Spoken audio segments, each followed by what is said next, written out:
Welcome to Shaken and Disturbed, everybody. I am Daryn Carp here with John Thrasher, this also known as Father God and Mother God.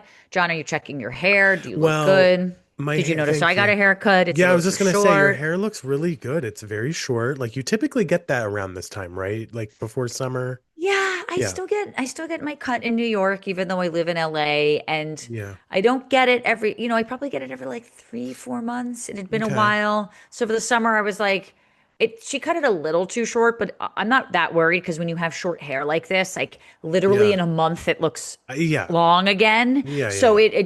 it kind of even looks better than it did 5 days I ago. But yeah, like I it. got it very short. Do you go to the same hairstylist in New York that you've Yeah. always gone to? Nice. For the past, yeah, I've been going to her for probably the past like five Yeah. years, maybe since COVID. Yeah. In case anyone's keeping up, no, I haven't asked my barber to be my friend yet. We're Okay, gonna we are get all keeping there. up. We were all It wondering. was a whole thing about a year ago. I hope he's well. I It's don't hard to know. make friends when I can't you're make friends. I older. don't know how to make friends exactly. But yes, thank you. My hair is just kind of in a weird place because it's extremely humid here in Pittsburgh. And even when I try to like style it and put product in it, it just does its own thing. So I was like, I'm just gonna leave it alone this Well, week. it welcome to almost the start of summer. Memorial Day Yeah, weekend, even though that's not the start of summer, it's late June. It's the start. It's like the school year. How I used to think about years in terms of like right. Yeah, no, yeah. September to June or whatever. Right, right. It's the start of summer. After It Memorial Day is. weekend, Yeah. it's the start of summer, and we hope everyone's having a great or Hell had a yeah. great Memorial Day weekend, whatever. Yeah. If you Um, celebrate that, if you're in the US or whatever. Yeah, exactly. But all right, it's June. That It's means June, yes. that means we're ready to go. Let's get into this case and start There you June go. off the right way. And also, for anyone watching at home, this is the new Snoopy picture, and I don't Oh, know how I'm going to be right. able to talk about gruesome details with this little shoop boop boop boop, this like shoop boop boop. She's a marshmallow, and Yeah. I like will try to contain myself to get you the Well, we case talked about it on NMR recently. We were like, how can there be last week. blood Yeah. and war and famine when there's little faces like this in the And little world? face. She got little Little face. marshmallows in her cheeks. Speaking of marshmallows, he's had a lot. This guy's He's had a that's lot of a big yeah. marshmallows. Snoopy's like a mini marshmallow. Magic got into the bag of Magic is a bag of marshmallows. of the large ones. Exactly. All right. Well, let's get into this week's episode. So, there is also a thunderstorm happening right like outside right now. So, if you guys hear thunder and lightning, Oh, don't I worry, miss that. I'm I safe. miss Yeah, that. I know. Well, in the quiet, non-thunderstorm suburban town of Mansfield, Texas, an actually very tragic and shocking crime unfolded in the mid 90s, in the mid 1990s, if you Nine will. days. Yes.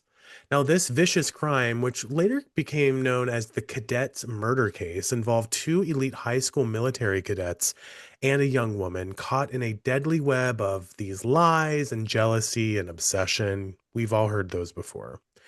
Adrian Jones was a popular student at Mansfield High School. She was a local track star and was well liked by her peers and even her teachers. Adrian's mom, Linda, recalls her daughter as full of school spirit and very charismatic, and she could easily imagine her as like a cheerleader someday. Adrian worked part time at a local fried chicken restaurant where her Ooh. manager described her as a superstar employee who took pride in her work, which you don't really hear of a lot in fried chicken joints. Most people maybe just passing through, especially young people, Or you there know? for the paycheck. And obviously they are there for the paycheck, but I think having like a right Yeah. attitude and tackling it like a serious job is very important and probably rare. And I'll add this, my nephew, who is 19 years old, has had a lot of opportunities early in his life due to him being a hard worker as a young boy. So Because it really gets proud of seen. him. Yeah, it does, It gets especially at seen. that age. If Yeah. you're showing a lot of effort at that age, it really pays off, in my opinion. A But lot of anyway, initiative. Yeah, absolutely. so Adrian was a very dedicated student who took advanced honors courses and tried to spend at least a couple hours every evening with her studies, apparently. Adrian lived with her parents, as we mentioned, Bill and Linda Jones, and her two younger brothers in a modest Mansfield neighborhood. Mansfield neighborhood. I keep wanting to say Mansfield. Her Oh, sure. father, Bill Jones, was a no nonsense type of man who made his living repairing heavy construction equipment. And Bill kept a close eye on his children, especially Adrian, enforcing a strict 9 o'clock curfew every day of the week. Wow. Yeah, so you can't I be should start out doing running that with around. Nadine. Strict. Honestly, I could see that being something you guys should implement because Okay. you never know where she's running around. You You know what I just never mean? know what she's doing. You And if just she's not home by never nine know. o'clock, I can't trust her. Yeah, exactly. Right. She might be Well, hanging out with another Snoopy. I can't have that. could you imagine? That'd be so sad. Never. Are you kidding? Look at this. Look at that Okay. face. Well, Bill even went as far as, okay, this is where it gets a little extreme, nailing Adrian's bedroom window shut to prevent her from potentially sneaking out at night. You know, So I don't I've know. thought That's kind about of this a crazy. lot. And maybe it's because when I was home this last weekend and I just randomly show my parents pictures of my insane daughter, Marshmallow Face over here. And they're Yeah. like, you can't have children because you will literally smother them. You're going to be such a helicopter parent because I'm just so obsessed with Snoopy that I just want to like attach her to my body and wear her. It's a very Yeah. complicated Oh, situation. Yeah. well, okay. Well, It's just complicated. But the point is this going to be is, used as evidence? Go ahead. I'm yeah, listening. it definitely is. So save this recording for your own benefit when you're Mm-hmm. subpoenaed. But I sort of understand trying to protect your kid, like to Oh, the yeah, for point of like sure. I wish I could enforce a 9 p. Like I don't have children, but like I wish I could enforce this to keep them safe You would because I'm do so that. Yeah. scared about what's going to happen. Yeah. And obviously, nailing someone's bedroom window shut is absolutely abusive and terrible and all sorts of things. And it obviously comes from this father having a complete lack of control and not Right. understanding how to kind of deal with that. And you just I see think you're that really right. play out in a lot of mental health ways that you Yeah, it's becoming so obvious to me as we do these cases. I agree. Adrian loved being the center of attention, especially where boys were concerned. Her close friends called her a big flirt, and apparently Linda even gave her the playful nickname Bubble Butt because of the way she walked. Well, welcome to my life. We've got two bubble Okay. butts in this chat, and I'm not talking about me and John. No. One of the boys Adrian seemed to have her eye on was this boy named David Graham, who was a senior at Mansfield High. David ran cross country and was described as the perfect guy and a brilliant student. He Uh, maintained straight A's and was polite and respectful, always saying yes, sir, and yes, ma'am to adults. We know uh, these. We know we know these. these types. We know those high school students. Well, from an early age, David seemed to be destined for a military career. He started dreaming of becoming an Air Force pilot when he was just 7 years old. How Oh. lucky to know what you want to do. Well, I remember, so my grandfather was and is a, well, he's still alive, but he was a pilot before he became much older. And I spent a lot of my time when I was around 7 years old, like David here, in my grandfather's airplane. And every time I remember these moments, like we would sit, like I'd sit on his lap and they'd be like, what do you want to be when you grow up? And I, of course, to appeal to my grandfather, I'd be like, I want to be a pilot. And they're like, what are you Yeah. going to do with that when you're a pilot? So Fly. I remember just feeling like excited to be in an airplane and, Yeah. I that love type of that. stuff. So, yeah. That's so sweet. Airplanes were travel as a kid was so much more fun because you got Oh, like a yeah. deck of cards and you got the wings and everyone Yeah. treated the kids like, wow, now it's like get the fuck in the seat now, kid. Like we gotta go. Well, my grandfather would fly, I forget the name of them, but just, those regular like four-seater Yeah. airplanes. There's a name for them. A Belanca, I think is what they're called. But anyway, so it was always really exciting because we would fly over like my house and I'd be like, oh my God. And this was before like the internet, guys, just to be Sure. clear.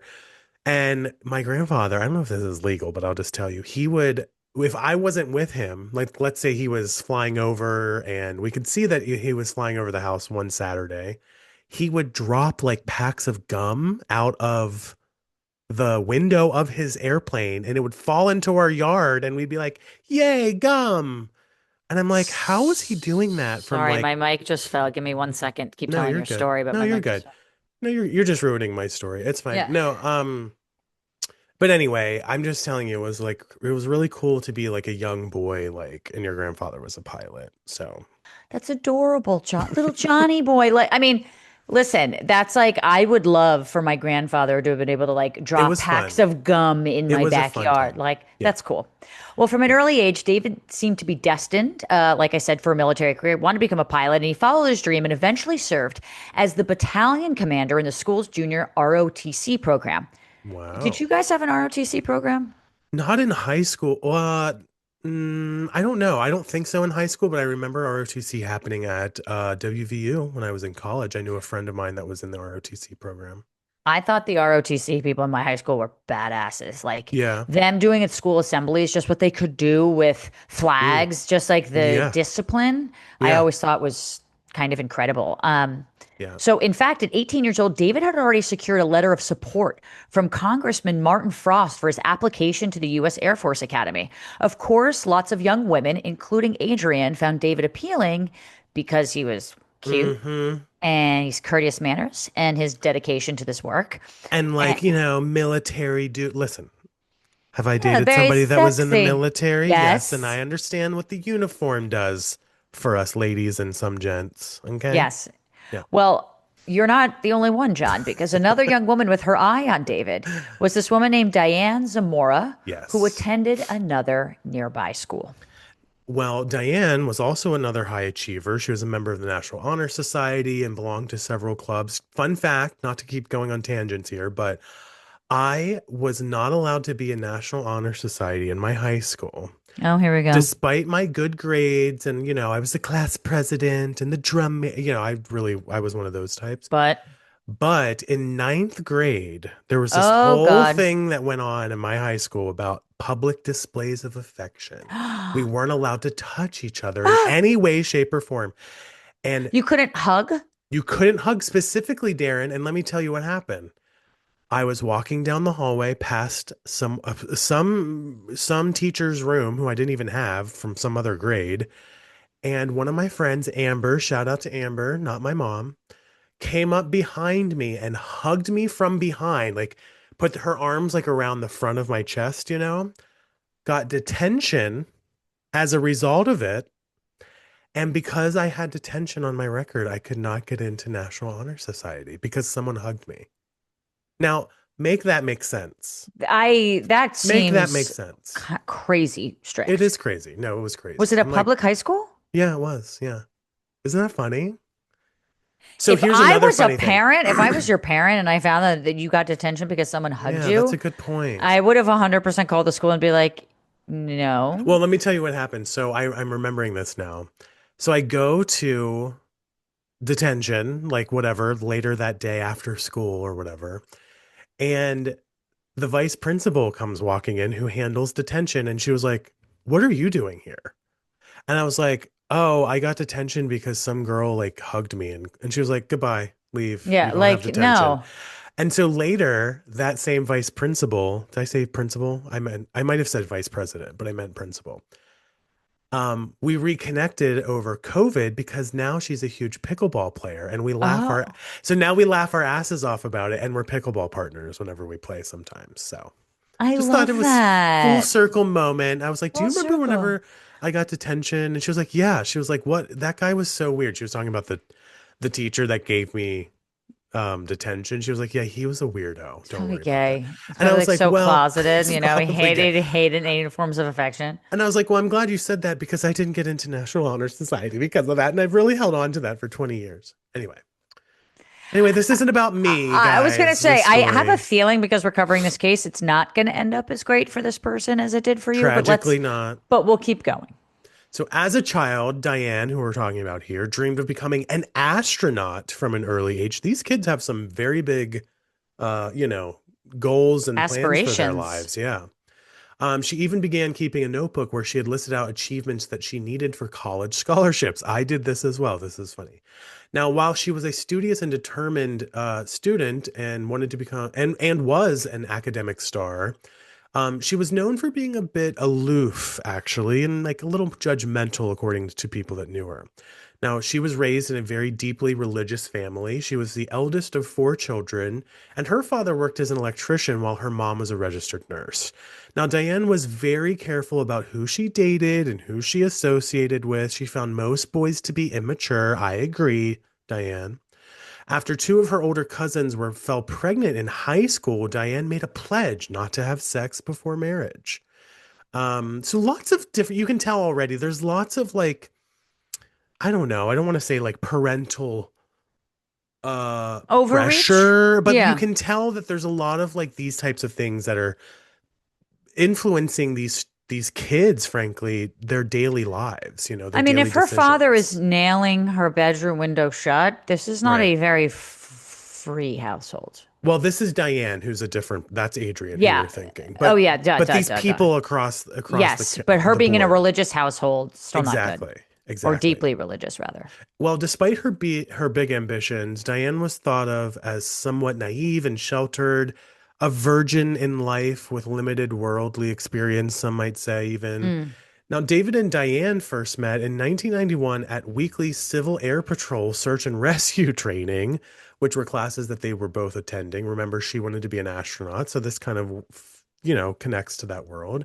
They began dating actually several years later in August of 1995. Now, their relationship was intense and obsessive, according to friends and family, but that's how these types of young relationships kind of go. I think we've all seen that before. Yeah, I would say because it's like everything feels so new and you're really in lust. But Yes. I also imagine if you're growing up in a really restrictive household, maybe a little bit more conservative, more religious. I just mean conservative in terms of behavior, not politically. I think that any chance at like real freedom of something that you own yourself, you're going to almost overcompensate, if Yeah, you for will, and sure. really double down, which is why kind of like, if you love something, kind of let it like set it free Yeah, and see if it comes back is really like that right. statement. Yeah, exactly. People that knew them or saw them said that the two were often seen touching and were inseparable. Diane described their love as, quote, pure and, quote, not an ordinary love. Ooh. Detention. Detention, both of you. Detention. No Kicked out of National Honor school. Society. Yeah. Expulsion. In September of 1995, the young couple announced their engagement to their families, excitedly explaining that they planned to marry in August of 2000 after graduating from their respective military academies. They Which couldn't, is kind of interesting, right? They get engaged in 95 and they're like 5 years from now. I know. It's And I'm like, well, like, but at the same time, maybe being part of the military, being yeah, part of yeah, yeah. something where you kind of know how precious life is in a weird way. Right. Maybe That's a good it point. felt good to hold on to something. I don't Yeah. know because I don't know their specific kind of Right. training, but perhaps Yeah. they couldn't wait to have a wedding where other cadets would hold crossed swords over them. A Okay, tradition. cool. Yes. Yeah. A military tradition type thing. And after dating Diane for only a month, David was so committed to the engagement, which LOL, Yeah. that he sold prized hunting rifles to buy her an engagement ring.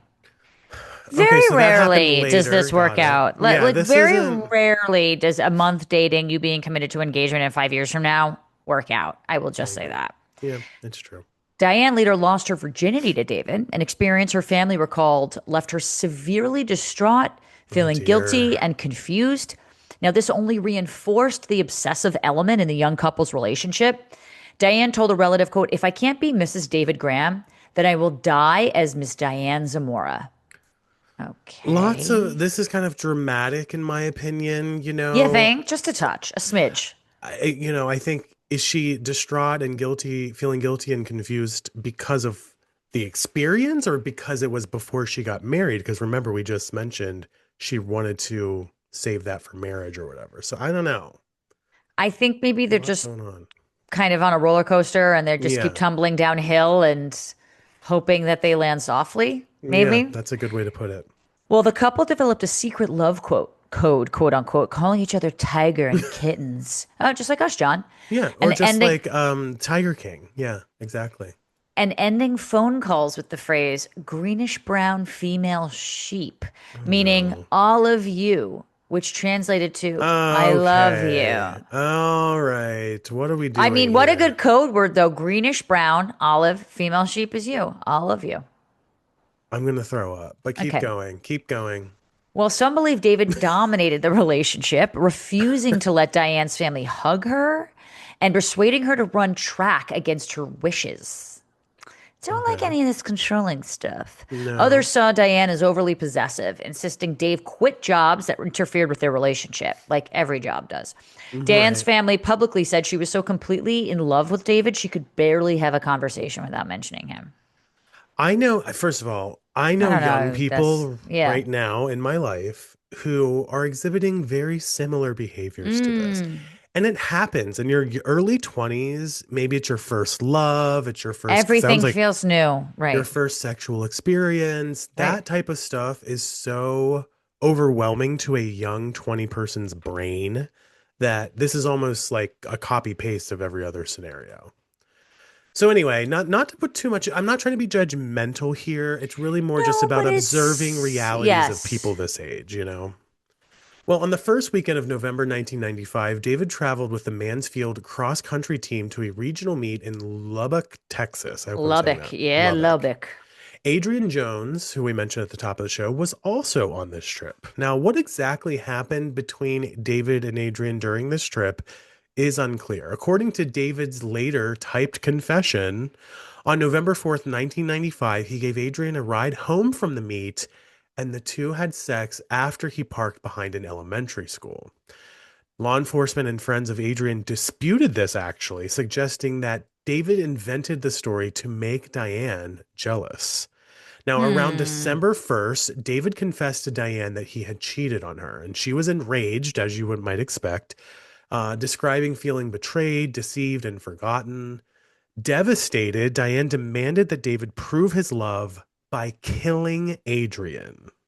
Now, this went from like, you know, I'm going to be a cadet and an astronaut to you need to go kill this other person. Like, that's a big jump. Well, especially if they're obsessive and she can't not mention him in a sentence. But Right. I guess I'm confused right now is like, why does David want to make her so jealous? Like, Yeah, that's a what's good the point. impetus here? Why, Something had to have gone haywire. if Yeah. police think he's creating the story, making the story up, then what was his reasoning for this? So let's keep Let's find going. out. Well, David later wrote in his confession that, quote, the only thing that could satisfy her womanly vengeance, Oh, his words, not mine, uh-huh. was the life of the one that had for an instant taken her place, end quote. Oh, what is this? A Stephen King Womanly novel? Vengeance. That's the name of your like band, Womanly Vengeance. Yeah, that's my drag name, Womanly Vengeance. That is. Diane claims she became hysterical, screaming, kill her, and only calmed down when David agreed.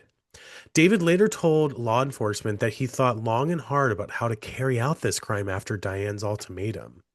On the evening of December 3rd, 1995, David called Adrian and arranged to meet her later that night. Adrian's mother answered and allowed her daughter to take the call past curfew. Remember, she's got to be home and asleep and Right. nailed shut by 9 9. o'clock. Yeah. Adrian told her it was, quote, David from cross country calling because he was upset. Later, Adrian did, in fact, sneak out of her house to go and meet David. That's so sad. I know. Just like predicting what's gonna happen, but this girl like is meeting with this guy who she Yeah, maybe did or did not sleep with. It's just like I hate these stories. Unbeknownst I to know. Adrian, Diane was hiding in the hatchback trunk of David's car. The plan was for Diane to sneak up behind Adrian, snap her neck, Ugh. and then use weights to sink the body in a lake. Can I talk about this with my dog? I know. Can your dog be Look at this listening? face. Look at this face on YouTube, guys. Snap her neck also is like How or do be you a science experiment? Like what world does a like a 21-year-old girl be like, I'm gonna snap her neck in snap a neck? actuality? Ugh. Yeah, that's horrible. I mean, to not have like weapons. Like, what are you, a Right. ninja? Like, I just am so Right. confused. David drove Adrian to a deserted road and pulled the car over. However, the subsequent confrontation didn't go as planned. Diane emerged and a struggle began as Adrian immediately began to try and fight off her attackers. Right. David tried to snap Adrian's neck, Oh but it God. didn't work. What the fuck? Instead, Diane hit Adrian in the head with a weight from the trunk. Oh my And God. Diane later admitted in her confession that she missed the first couple of times because her hands were shaking so badly. Yeah, I'm sure like even if this Because you're was about to your kill a person. intention, yeah, you're probably like freaked out that you're doing this. Now, terrified, Adrian fled, running through a field and climbing a barbed wire fence. Strands of her hair were later found tangled in the Ugh. wire. I can't believe she would be able to run after her like being Right. killed with a weight or being hit with a weight. Diane then ordered David to shoot Adrian so she couldn't escape and find help. So he just had a pistol on him. So he had the pistol. Okay. David grabbed his 9 millimeter pistol, climbed the fence where he found Adrian collapsed on the other side, and shot Mm. her twice in the head. And Wow. afterwards, David returned to Diane and stated, I love you, baby. Do you believe me now? The couple then disposed of their bloody clothes and went home just for a light snack. Yeah, it's like, David wants to maybe right his wrong here by kind of following whatever Diane says should happen. And that's a tragedy in and of Vulnerability and itself. emotions are so powerful. Yeah. Sometimes they're more powerful than being just having brute strength. Oh, yeah, for sure. Well, tragically, Adrian's body was found by a farmer the next day on December 4th. Linda Jones reported Adrian missing around the same time that her body was discovered. Initial investigations focused on other leads, actually, including Adrian's boyfriend, Tracy Smith, and another classmate, Brian McMillan, which is interesting because, as far as we know, David was the last person to really have a contact with her. So you'd think, like, they would go right towards him. But detectives raided her classmate Brian's home with a SWAT team, mistakenly deploying a thunder flash, whatever that is, near his 6-month-old infant sibling's cradle. Jesus. Brian was questioned and jailed over the holidays, but passed a polygraph and was eventually released. There was simply no evidence, of course, linking him to the crime. I sort of understand at least going for the boyfriend first, not Yeah, David, because David was with another girl at the time and like he was right. so involved with another girl that they wouldn't necessarily put him as the reasoning outside of the fact Yeah. that they ran cross country. So you're going to go to the boyfriend. But yeah, I Yeah, and this understand. guy Brian maybe was like friends with her boyfriend or Right. whatever, so they had to check in on him. Maybe he even had like a background that we don't know about. Exactly. Well, David was among the classmates questioned as well, but was ruled out as as a suspect due to his stellar reputation and no apparent link to Adrian. Remember, he didn't really know her until this like track meet, apparently. He was not given a lie detector test at the time, which is honestly fine because they don't work anyway, as we've talked about extensively on this show, not always at least. But it's, I think, noteworthy that the investigation, he wasn't even investigated enough to get one of those, Right. like that's how We didn't low even make it down, that far. yeah, on the Right. list that he was. Well, after Brian's release, Adrian's case went cold actually for nearly 9 months, which is shocking to me. Rumors in Mansfield swirled about suspects. Were they strangers Adrian met at a party? Could it have been something else? Adrian's parents struggled with their grief, of course, consulting psychics and even keeping her bedroom light on at home, which is so Oh, sad. And Linda even wore Adrian's clothes and makeup like every day. I think oh, that's that's kind so of a way of like trying sad. to keep this thought or memory of your child Alive. alive. Yeah. Well, in the summer of 1996, there was an unexpected break in the case. Diane started her freshman year at the U.S. Naval Academy, Annapolis, while David had begun his freshman year at the U.S. Air Force Academy in Colorado Springs. Unsurprisingly, their long distance relationship was marked Yeah. by jealousy, mistrust. Diane reportedly broke into crying fits when David did not answer emails quickly enough and often worried aloud that he was cheating on her. Well, yeah, he also implanted. So if Adrian didn't have sex with him, then he just made up this fucking Right. rumor for someone that's just For no crazy. reason. Right. Her squad leader noticed that Diane seemed distracted and seemed to speak really strangely about David and their relationship. In late August of 1996, Diane bragged to her roommates that David loved her so much he had killed Adrian. Oh. This is how volatile, but also kind of like off the rails these people are, is because they think that that's like bragging. Yeah, like you think like this is some badge of honor or something? Like that's insane. She showed them David's typewritten confession letter to her, which described the murder in great detail. The frightened roommates alerted Naval Academy authorities. Let's Good be for honest, them. they're on Yeah. like the Naval Academy. Like Yeah. there shouldn't be an example of any better upstanding citizens, sort of. They're like serving their whole life to protect our country. It's just like crazy that this is what's going on. You might And even assume that there's some sort of background check on them as well, or maybe they've passed like a mental health test. I don't know if that's even true, but something, I don't know. yeah. You just to get into that line of work, you'd think that Right. you'd, I don't That's know. what I mean. Yeah. Well, investigators confronted Diane, who confessed almost immediately, implicating David and providing details only Adrian's killer could possibly know. Right. Both cadets were formally arrested in September of 1996. They both initially denied any involvement in the murder, but David she claimed confessed almost immediately. But okay. David claimed he did not want to hurt Adrian, but admitted to cheating on Diane and having sex with Adrian once. He insisted Diane committed the murder alone. Diane's confession revealed more details about their plan and execution. She described her emotional torment throughout the relationship with David and how their love had turned deadly. But in court, Diane pleaded guilty, actually, to Adrian's murder and was sentenced to 35 years in prison with eligibility for parole after 30 years, which seems like if this is in 96, we're coming up on that date here soon. Yeah. David pleaded not guilty by reason of insanity, but was found guilty and sentenced to life imprisonment with parole eligibility after 40 years. Not guilty by reason of insanity when you have a really good track record of a high school student and then like start to get kind of crazy with this girl. I Right. don't know. At the conclusion of the trials, the families of both cadets expressed shock and sorrow. Both families struggled to reconcile this vicious crime with the image of goodness that both Diane and David seem to have always presented to the world. Like you were just saying, Daryn, they were stand up model students, for lack of a better explanation. Today, Adrian Jones's memory lives on through her family's efforts to raise awareness about teen violence and domestic abuse. David Graham and Diane Zamora remain behind bars to this day, but as we just said, are seems like going to be eligible for parole, at least Diane, somewhat soon. So Curious yeah. if they get back together. Oh God, or if they've had any contact even since Yeah. then. That's an interesting point. I mean, they sort of sold each other out, Yeah, they did. but curious, like, if their love has died. Well, if we're still doing Shaken and Disturbed in 10 years when David seems to maybe have parole, we'll give you an update on this We'll case. give it an update. Let us know what you guys think about this week's episode. Hit us up at Thrasher and Carpe Daryn. You can hit us up on our Facebook group. And of course, if you're a Patreon member, comment on the episode and let us know what you think.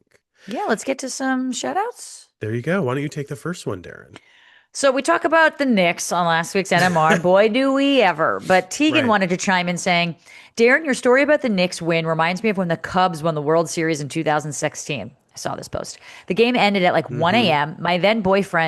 My then boyfriend, now husband, was sound asleep at his house with a dead phone. So they won. I started screaming and damn near fell out of my car where I was listening to the game and called him.